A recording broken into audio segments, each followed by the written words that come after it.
Ya, Assalamualaikum Sobat Pejuang Sehat. Balik lagi di podcast kita Pejuang Sehat. Sedia payung sebelum hujan. Suasana baru nih Kak Nazla. Di bawah pohon rindang. DPR di bawah pohon rindang. Oh ini pohon rambutan. Gak ada buahnya tapi ya Kak ya. Buahnya jatuh satu ya, sekalian makan rambutan kita di sini. Enak ya kan sore-sore ini. Ditemenin sama kakak siapa nih? Iya. Karena kan pasti banyak banget nih yang belum kenal teman-teman pejuang sehat di rumah. Boleh dong kakaknya perkenalkan diri. Hai sahabat pejuang sehat, perkenalkan saya Suci Istiqlal Devi, sering dipanggil Suci. Hai Kak Suci. Hai Kak Suci.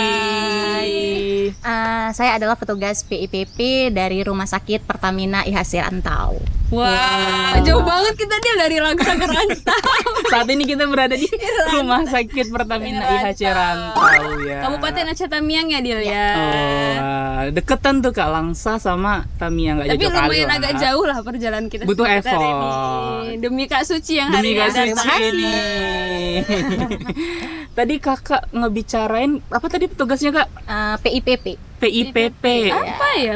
Bukannya Apa itu? PIPP yang adanya cuma dari BPJS Kesehatan ya? Karena kan Dil, ya? kemarin kita ada juga PIPP KC sama PIPP RS. Bener. Nah beda nggak sih sama tugasnya kakak? Ini coba deh kakak kasih tahu apa sih tugas kakak itu sebagai PIPP? Iya, jadi PIPP Rumah Sakit itu adalah bagian juga sih dari PIPP KC di BPJS Kesehatan.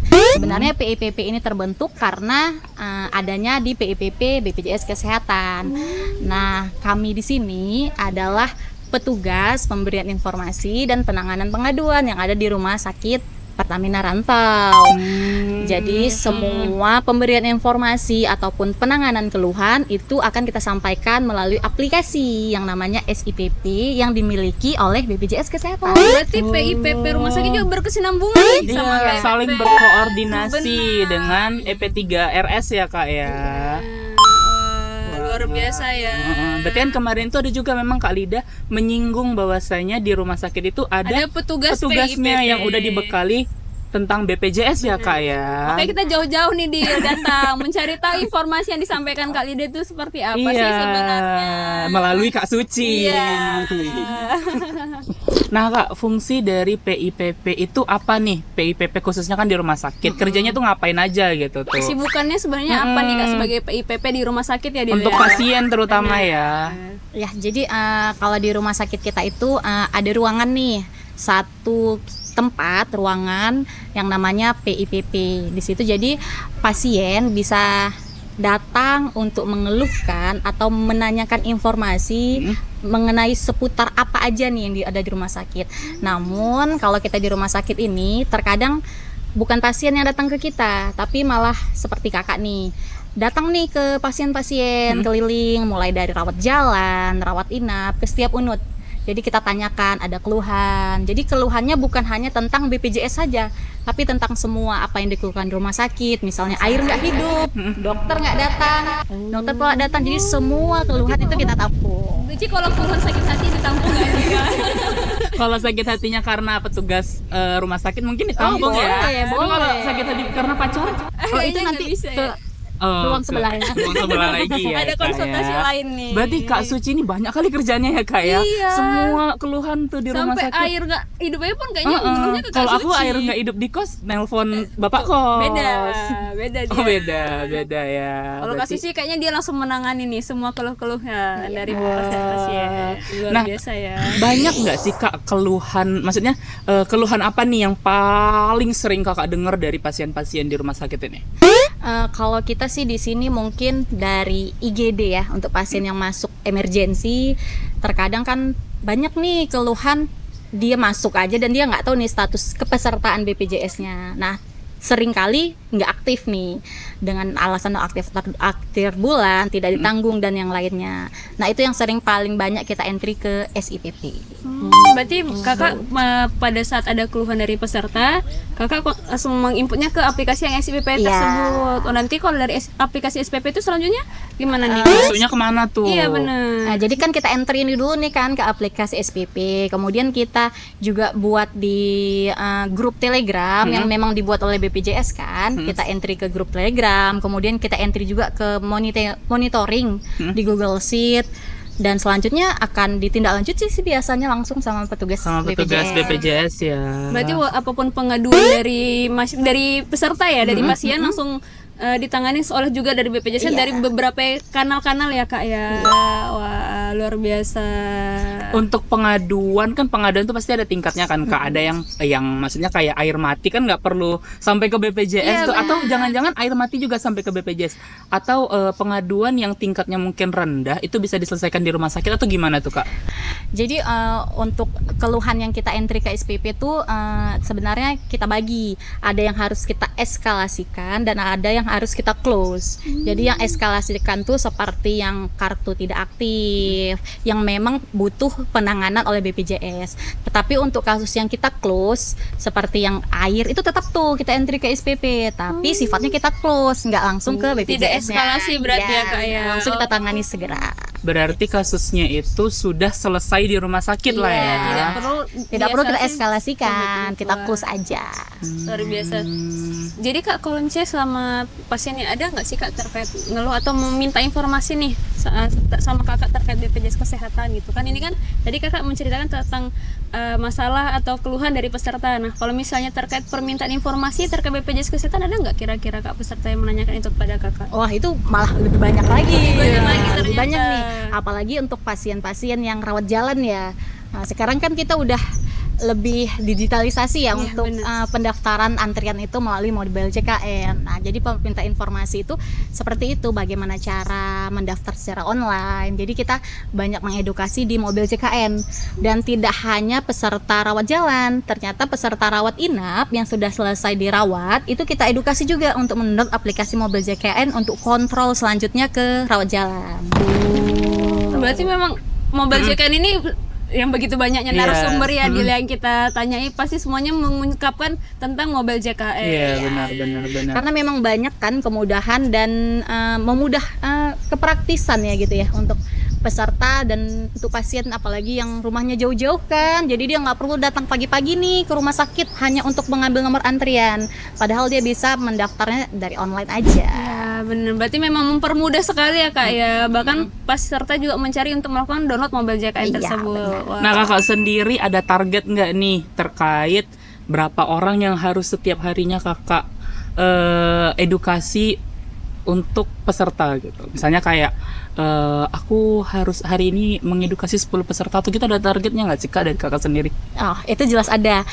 Dari rumah sakit kami sendiri, memang kalau dari BPJS Kesehatan kan untuk mobile JKN itu targetnya 25% ya. Tetapi kalau rumah sakit kami sendiri itu menargetkan 100%. Dan alhamdulillahnya saat ini kami sudah di 35%. Sudah melebihi target BPJS. Luar biasa. Udah di atas target dari BPJS. Gitu Kak kalau kerja. Tahu loh Adi. Terima kasih. Dikasih target 50, yang dicari 100. Ini target 50, bikinnya 10 ya. Jangan dong. Tidak seperti itu. Nah, Kak Suci ini kan PIPP Rumah Sakit Pertamina Rantau kan. Apa sih Kak program unggulan dari Rumah Sakit Pertamina Rantau, khususnya nih yang membedakan Rumah Sakit Pertamina Rantau ini sama rumah sakit yang ada di Aceh Tamiang nih? Karena pasti Sobat Pujong saya juga pengen tahu nih apa bedanya dari rumah sakit yang lain sama rumah sakit Pertamina Rantau. Iya benar banget. Oke, jadi di Rumah Sakit Pertamina IAC Rantau kita ini ada program unggulan nih. Yang pertama itu MCU, Medical Check Up. Oh, Medical Check Up. Medical Check Up kita itu ada inside dan onsite. Apa tuh inside itu apa, onsite itu apa? Oke, yang inside itu kita bisa lakukannya di lingkungan rumah sakit kita. Dan yang onsite kita bisa datang ke luar. Kita bisa berkunjung. Nah, kita juga udah keliling Aceh nih, yang paling jauh itu di Semelu pernah. Oh, yang nyebrang pulau sana tuh. Seru banget. Jadi nggak hanya di rumah sakit aja MCU-nya, jadi ya. kita juga bisa datang ke lokasi di mana peserta mau. Wah, luar biasa sekali. Kemudian kita ada layanan dokter spesialis ya. Kalau di sini ada dokter spesialis objin, spesialis mata, spesialis gigi, spesialis anak, spesialis bedah, dan spesialis penyakit dalam. Wah, lengkap ya. Lengkap Lengkap banget sekali. ternyata ya spesialis di Rumah Sakit Pertamina Rantau ini. Dan satu lagi nih, program kita ada namanya layanan home care. Apa tuh Kak layanan home Home care care? itu jadi nanti bisa menghubungi rumah sakit kita. Jadi nanti petugas kita yang langsung datang ke rumah-rumah pasien. Jadi nggak hanya pasien aja yang kemari, tapi kita boleh loh ke rumah-rumah, bisa dipanggil loh petugasnya gitu. Wah, luar biasa luar ya. biasa sekali. Jadi ini kalau misalnya kita sakit di kosan nggak perlu kita datang ke rumah sakit Iya, ya. Cuman benar. kayaknya kejauhan Telepon nggak? aja. Kejauhan kalau nelpon dokter nih harus ke Langsa. Atau jangan-jangan dokternya stay tuh sampai ke Langsa gitu. Pokoknya sesuai dengan kebutuhan pasien. Wah, Jadi kita ini bisa home care nih. kemana aja boleh. Boleh. Khususnya wilayah wilayah Aceh atau mau di luar dari Aceh nih Kak? Tergantung ke permintaan dari pasien sih. Karena kita sudah menyediakan semuanya. Pokoknya kalau ditelepon, oke kita go. Oh, berarti luar untuk biasa. ngehubungin home care itu melalui aplikasi, website atau nomor handphone nih? Nanti nomor telepon bisa dihubungi. Oh, Ya, berarti belum ada aplikasi nih. belum, masih Belum saat ya. ini masih via telepon dulu. Via telepon. Berarti boleh lah kita klik nanti di sini ya Oke, nomor teleponnya. boleh. Siapa tadi yang butuh home care loh di. Iya benar. Berguna banget Kak Banget. untuk anak rantauan, apalagi anak-anak kaum mager atau memang dia dalam keadaan yang tidak memungkinkan untuk keluar rumah ya Kak ya. Iya. Sangat membantu sekali program-program Keren, unggulan keren, dari keren, Rumah keren. Sakit Pertamina Rantau ini teman-teman. Kak Suci ini kan tadi bilang sebagai petugas PIPP, berarti kan menangani pengaduan atau pemberian informasi langsung nih di Rumah Sakit Pertamina Rantau. Nah, ada nggak sih Kak cara menghubungi Kakak? Mungkin kan ada peserta yang ingin tahu juga nih, mungkin Kak Suci tidak berada di tempat ruangan atau di mana lagi atau berkunjung ke ruangan-ruangan yang lain. Dari mana sih Kak bisa dapat menghubungi Kakak seperti itu? Oh ya, jadi kita tuh punya poster ya. Yang poster itu isinya di mana ada petugas BPJS dan petugas rumah sakit. Nah, poster itu semua ada di setiap sudut ruangan di rumah sakit, maupun ke IGD, di rawat jalan, rawat inap, dan yang lainnya. Jadi bisa ditemukan di poster tersebut. Yang nggak ada di kamar mandi ya Kak ya. Jangan dong di kamar mandi dia langsung muncul tuh Kak. Mana wajah tahu Kak kan Suci. kayak butuh informasi juga di kamar mandi gitu, teringat informasinya pas lagi kita buang air kecil. Karena tertera ya Kak nomor HP Iya, ada nomor HP di situ. Oh, ada fotonya, ada nomor Ada HP-nya, namanya juga. ada namanya juga. Luar biasa ya. Nah, Kakak kan ada foto, nama. Pernah nggak nih Kak, tengah-tengah malam, jam 2 malam Kakak udah tidur, ditelepon sama peserta tuh. Coba dong Kak ceritain, pasti ada pengalaman-pengalaman yang enak dan nggak enaknya ya juga. Kak ya. Nah, kalau itu Tunggu dulu ya, kita lanjut ke part 2. Mak, ada part 2-nya ya Kak Nazla ya? Ada dong. Kayak TikTok pula ini rame nanti part 2. Panjang nih karena udah cerita tentang keluh kesah nih, enak dan gak enaknya.